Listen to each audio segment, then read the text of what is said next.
अगर जरा सा भी आपके अंदर स्वाभिमान होता तो मुझे तो याद है 2022 के चुनाव के पहले नरेंद्र मोदी ने कहा था, यूपी के नौजवानों तुम चिंता मत करना, गोबर से तुमको रोजगार दे देंगे। किससे रोजगार देंगे? यूपी वाले इतने गए गुजरे हैं कि मोदी समझता है उनको गोबर से रोजगार दिया जा सकता है।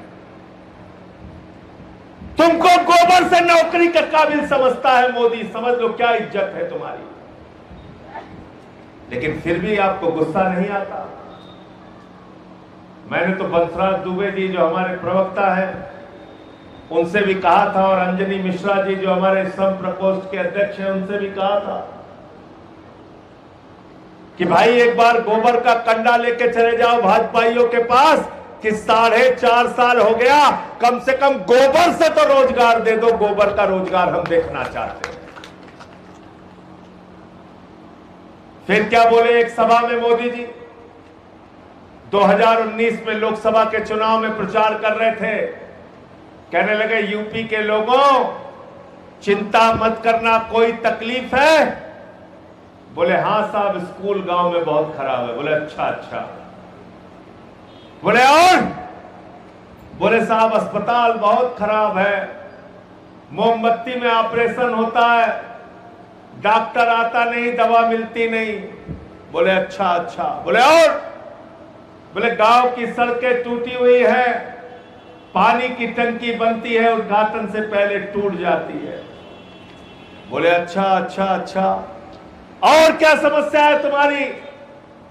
बोले साहब थाने में सम्मान नहीं मिलता, गालियां दी जाती हैं, जाति के नाम पे, धर्म के नाम पे भेदभाव होता है।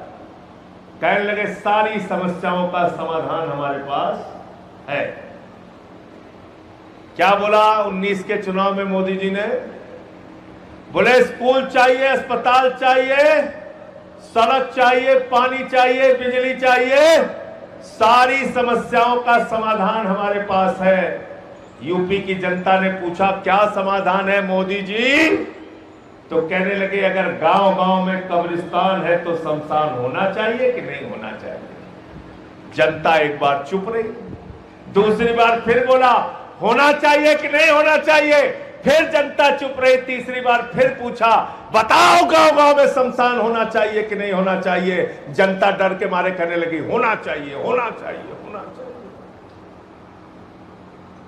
अनिल झा जी, प्रधानमंत्री की जुबान इतनी काली है कि उसी के बाद कोरोना की महामारी आ गई और उत्तर प्रदेश के गांव गांव में शमशान बन गया।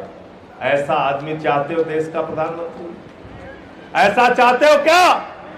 प्रधानमंत्री स्कूल नहीं बनाना चाहता, अस्पताल नहीं बनाना चाहता, डबल इंजन की मोदी योगी की सरकार तुम्हारे लिए सड़कें नहीं बनाना चाहती, बिजली और पानी साफ नहीं देना चाहते, वो आपके लिए शमशान बनाना चाहते हैं। साथियों और दोस्तों, जब हम नौजवान की बात करते हैं तो अभी पेपर लीक का मुद्दा बहुत गर्म है, लेकिन जरा आप सोचिए, कल्पना कीजिए उत्तर प्रदेश में क्या क्या लीक नहीं हुआ। लेखपाल की परीक्षा हुई, पेपर लीक हो गया। सिपाही की परीक्षा हुई, पेपर लीक हो गया। दरोगा की परीक्षा हुई, पेपर लीक हो गया। यहां तक कि पीसीएसजे की परीक्षा हुई, पेपर लीक हो गया। हाई स्कूल इंटर की परीक्षा हुई, पेपर लीक हो गया। डॉक्टर इंजीनियर बनने की परीक्षा हुई, पेपर लीक हो गया। और अभी तो नीट की परीक्षा का पेपर लीक हुआ, 22 लाख नौजवानों की जिंदगी बर्बाद हो गई। यह इसलिए हो रहा है कि इस देश का नौजवान सड़कों पर नहीं उतरता। अगर इस देश का नौजवान सड़कों पर उतरने के लिए तैयार हो जाए तो मोदी नहीं, मोदी के 10 पुश्तें भी हिम्मत नहीं करेंगी पेपर लीक करने का।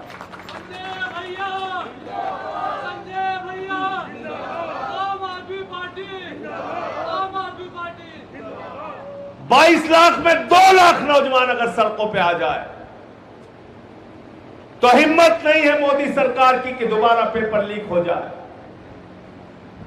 क्या आपको लगता है ये पेपर लीक, ये ऐसे ही पेपर लीक हो रहा है?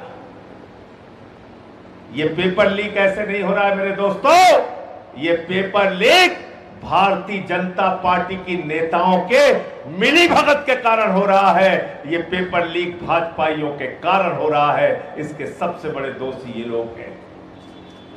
और कारोबार कितना बड़ा है? 8 से 10 हजार करोड़ का पेपर लीक का कारोबार है। 8 से 10 हजार करोड़ का। आज सोचिए 60 लाख रुपए में नीट का पेपर बिका और 22 लाख छात्रों ने इसमें हिस्सा लिया। छात्र छात्राओं ने, किसी ने 30 लाख में पेपर खरीदा, किसी ने 20 लाख में पेपर खरीदा। बड़े परिश्रम से तैयारी की। मां बाप ने पेट काट के नौजवानों को कोचिंग कराया। दिल्ली में कोचिंग कराई, गाजियाबाद में कोचिंग कराई, मेरठ में कराई, प्रयागराज में कराई, लखनऊ में कराई, आगरा में कराई, अलीगढ़ में कराई कि हमारा बच्चा डॉक्टर बनेगा, हमारी बिटिया डॉक्टर बनेगी। हमारे दिल्ली में रहने वाली अंशिका पांडे, वो बच्ची 4 अंकों से रह गई थी पिछली बार। इस बार बड़ी मेहनत से उसने तैयारी की, परीक्षा दिया। उसको उम्मीद थी कि डॉक्टर बनूंगी, लेकिन क्या पता था कि मोदी के राज में पेपर लीक हो जाएगा और उस बच्ची ने आत्महत्या कर दी। लखीमपुर के नौजवान ने आत्महत्या कर ली, गोवा के नौजवान ने आत्महत्या कर ली। 4 लोगों ने अब तक अपनी जान दे दी।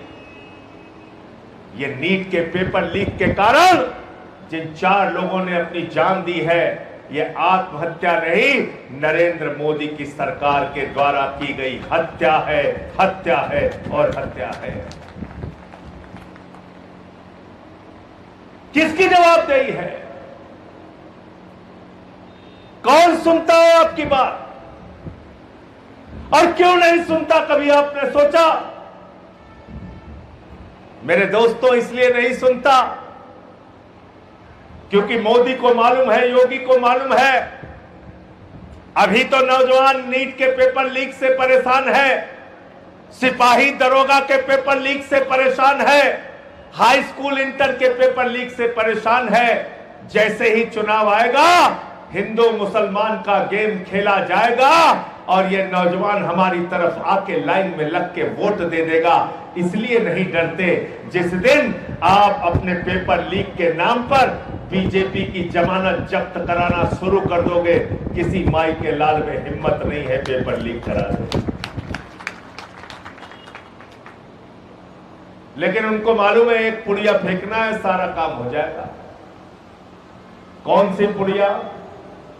हिंदू मुसलमान। व्हाट्सएप पे दिन भर यही मैसेज आता रहता है।